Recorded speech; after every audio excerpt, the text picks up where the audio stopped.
আসসালামু আলাইকুম আমার প্রিয় ভাই বোনেরা। তো আজকে আমি একটা মজাদার পাকোড়া নিয়ে আপনাদের মাঝে হাজির হয়ে গেলাম। তো বাসার সবাই খুবই তৃপ্তি করে খেয়েছে, তারপরে আর ভাতই খাইনি, এটা সন্ধ্যাবেলা। সো পাকোড়াটা খুবই মজা হয়েছে, আলহামদুলিল্লাহ আলহামদুলিল্লাহ। তো আপনারা অবশ্যই বাসায় ট্রাই করবেন। দেখেন কতটা ক্রিস্পিও হয়েছে, ভিতর দিয়েও নরম হয়েছিল।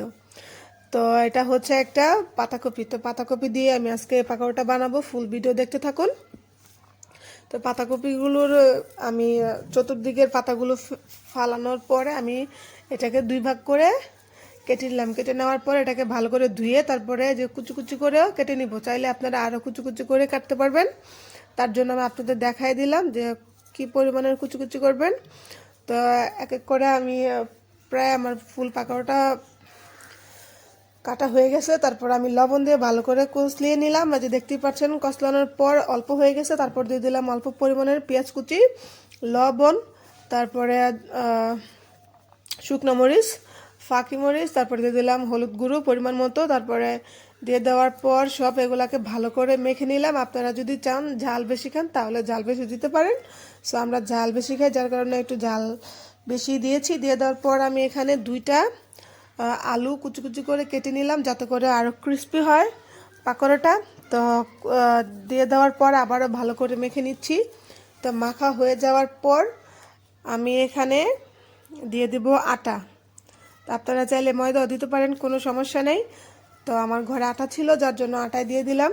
আর আটা শেষ হয়ে গেছিলো, মানে আর একটু বেশি দিতে হয়। তো আমি আটাগুলো দিয়ে দেওয়ার পর দিয়ে দিব হচ্ছে আপনার তারপরে দিয়ে দিব চালের গুঁড়ি। তা আমি এটা ফ্রিজের মধ্যে ছিল, তাই নিয়ে একটু ঠান্ডা কমানোর পরে দিয়ে দিলাম। দিয়ে দেওয়ার পরে এগুলাকে আবারও ভালো করে মেখে নিব, যাতে করে সবগুলো মাখা হয়ে যায় ভালো মতো। তো এক পর্যায়ে মাখা হয়ে যাওয়ার পরে আমি এটার মধ্যে অ্যাড করব ম্যাজিক মশলা। তো সেটা ভিডিও করতে ভুলে গেছি।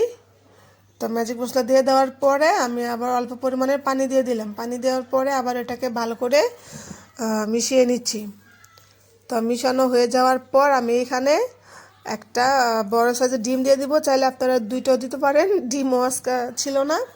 সো আমি এখানে একটা ডিম দিয়ে দিলাম। ডিম দেওয়া হয়ে যাওয়ার পরে আমি এটাকে আবারও ভালো করে মেখে নিব। মাখা হয়ে গেলে আমি এটা 10 মিনিটের জন্য রেখে দিব রেস্টে। আর দেখতে পাচ্ছেন ডোটা কেমন হয়েছে, বেশি পাতলা হয়নি, আবার পানিও হয়নি। তো আমি একটা প্যানের মধ্যে এখন দিয়ে দিব হচ্ছে করে সেই পাকোড়াগুলো। আর আমার ভিডিও যদি আপনাদের ভালো লেগে থাকে অবশ্যই সবাই like, comment, share and subscribe করে পাশে থাকবেন। আল্লাহ হাফেজ।